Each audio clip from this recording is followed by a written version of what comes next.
ಕನ್ನಡಕ್ಕೆ ಸ್ವಾಗತ. ಸಂಗೀತ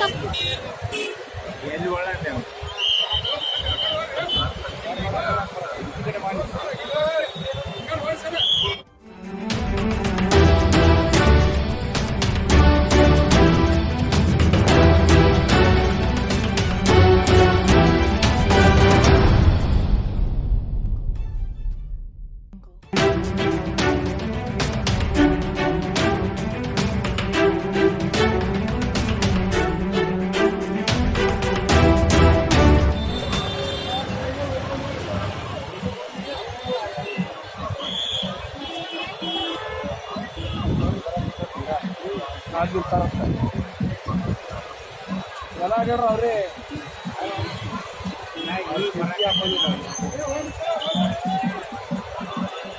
ಮಂದಿ ಐತೆ ಏನೇನು ಬ್ರೋಕರಿ ಆಗುತ್ತೆ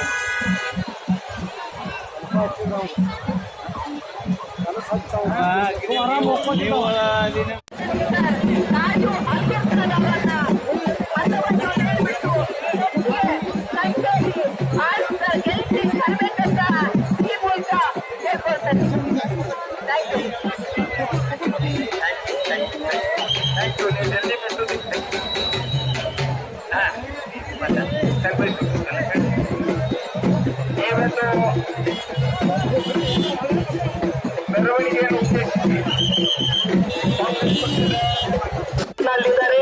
ದಯವಿಟ್ಟು ವಾಹನದ ಹಿಂದುಗಡೆ ಇರ್ತಕ್ಕಂಥ ಎಲ್ಲ ನಮ್ಮ ಪಕ್ಷದ ಬಂಧುಗಳು ಮುಂದ್ಗಡೆ ಬರಬೇಕು. ಈಗ ಮರದ ನಾಡನ್ನ ಬಂಗಾರದ ನಾಡನ್ನಾಗಿಸಿರ್ತಕ್ಕಂಥ ಆಧುನಿಕ ಭಗೀರಥ ನಮ್ಮ ನಾಯಕರಾದಂಥ ಸನ್ಮಾನ್ಯ Shri doctor S T Patil ಈ ಸಭೆಯನ್ನು ಉದ್ದೇಶಿಸಿ ಮಾತನಾಡಬೇಕಾಗಿದೆ. ಇವತ್ತು ಅವರು ಕೈಗೊಂಡಂತ ಕೆಲವು ತಪ್ಪು ನಿರ್ಣಯಗಳು, ಬ್ಯಾಂಕ್ ಜನ ನೋಟ್ ಬ್ಯಾನ್ ಮಾಡಿದ್ರು, ಆ ಸಂಪೂರ್ಣವಾಗಿ ಹಣ ವಾಪಸ್ ಬಂದು ಇವತ್ತು ₹1 ಕೂಡ ಅದಕ್ಕೆ ಪೂರ್ಣ ಸಿಕ್ಕಿಲ್ಲ. ಮೊನ್ನೆ ನಾಗರತ್ನ ಅವರು ನಮ್ಮ ಸುಪ್ರೀಂ ಕೋರ್ಟ್ ಜಡ್ಜಿ ಅವರು ಹೇಳಿದ್ರು, ಯಾಕೆ ಇದನ್ನ ಮಾಡಿದ್ರು ಗೊತ್ತಿಲ್ಲ, ₹1 ಕೂಡ ವಾಪಸ್ ಬಂದಿಲ್ಲ ಅಂತ ಹೇಳಿ. ಆದ್ರೆ 100 ಜನ ಬ್ಯಾಂಕಿನ ಬಂದಿತ್ತು, ಇವತ್ತು ತಮ್ಮ ಪ್ರಾಣ ಕಳ್ಕೊಂಡ್ರು ಪಾಳಿಯಲ್ಲಿ. ಅದೇ ಕೋಟ್ಯಾಂತರ ಸಣ್ಣ ವ್ಯಾಪಾರಸ್ಥರು, ಕೂಲಿ ಕಾರ್ಮಿಕರು ಇವತ್ತು ಸಹ ಬಹಳ ದೊಡ್ಡವಾದಂತದ್ದು ನುಕ್ಸಾನ್ ಅನ್ನೋದು ಸಹ ಅವರು ಬಳಸುವಂತಾಯ್ತು.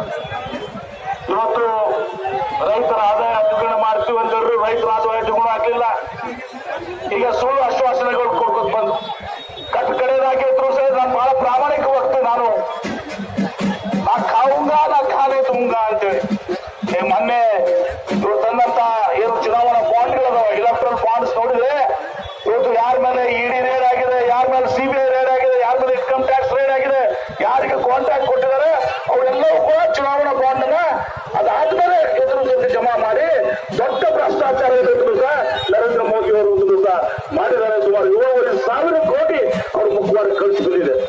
ನಮ್ಮ ಕಾಂಗ್ರೆಸ್ ಪಕ್ಷ ದೇಶಕ್ಕೆ ಸ್ವಾತಂತ್ರ್ಯವನ್ನು ದೊರಕಿಸುವುದಲ್ಲದೆ ಇವತ್ತು ಅನೇಕ ಯೋಜನೆಗಳು ನಾವು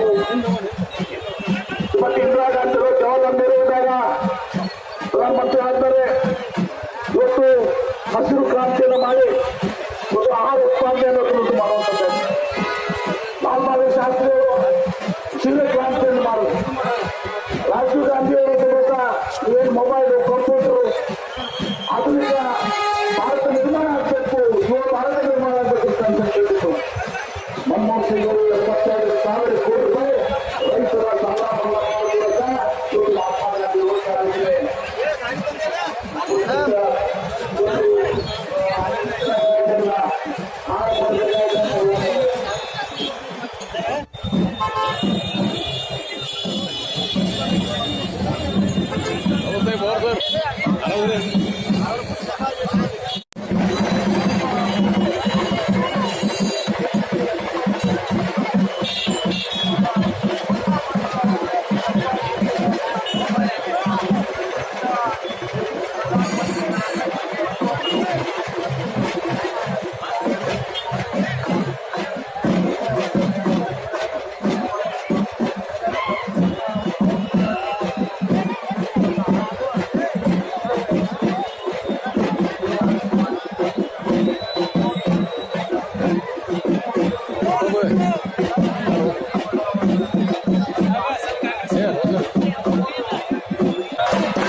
ವರ್ಷದ ರಾಜಕಾರಣವನ್ನು ಮಾಡಿದೆ.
ಅಲ್ಲಿ ಹೋಗಿ ಕೇವಲ ಕೂಡ ಇಲ್ಲ. ಬಿಜಾಪುರದ ಚುನಾವಣಾ ಸಮಸ್ಯೆಗಳನ್ನ ಲೋಕಸಭೆಯಲ್ಲಿ ಬಿಂಬಿಸಿ ಒಂದು ಪರಿಹಾರ ಕೊಡತಕ್ಕಂಥ ಕೆಲಸ ಮಾಡಲಿಕ್ಕೆ ನಾವು ಲೋಕಸಭೆಗೆ ಹೋಗ್ತಾ ಇದ್ದೇವೆ. ಇವತ್ತು ಆಲ್ಮಟ್ಟಿ ಯಂತ್ರವನ್ನ 525ಕ್ಕೆ ಏರಿಸುವುದರ ಮುಖಾಂತರ ಗೆಜೆಟ್ ನೋಟಿಫಿಕೇಶನ್ ಆಗಿ ಅದು ರಾಷ್ಟ್ರೀಯ ಕಾಮಗಾರಿಯನ್ನಾಗಿ ಮಾಡಲಿಕ್ಕೆ ನಾನು ಲೋಕಸಭೆಗೆ ಹೋಗ್ತಾ ಇದ್ದೇನೆ. ಇವತ್ತು ಬಿಜಾಪುರ ಜಿಲ್ಲೆ ಅತ್ಯಂತ ಪ್ರೇಕ್ಷಣೀಯ ಪ್ರವಾಸ ಸ್ಥಳಗಳಿದ್ರೂ ಕೂಡ ವಿಶ್ವದಲ್ಲಿ ಒಂದು ಪಾರಂಪರಿಕ ಪಟ್ಟಿಯಲ್ಲಿ ಬಿಜಾಪುರ ಜಿಲ್ಲೆ ಇಲ್ಲ. ಈ ವಿಶ್ವದಲ್ಲಿ ಒಂದು ಬಿಜಾಪುರದ ಒಂದು ನಕ್ಷೆಯನ್ನ ಪಾರಂಪರಿಕ ಪಟ್ಟಿಯಲ್ಲಿ ಸೇರಿಸತಕ್ಕಂಥ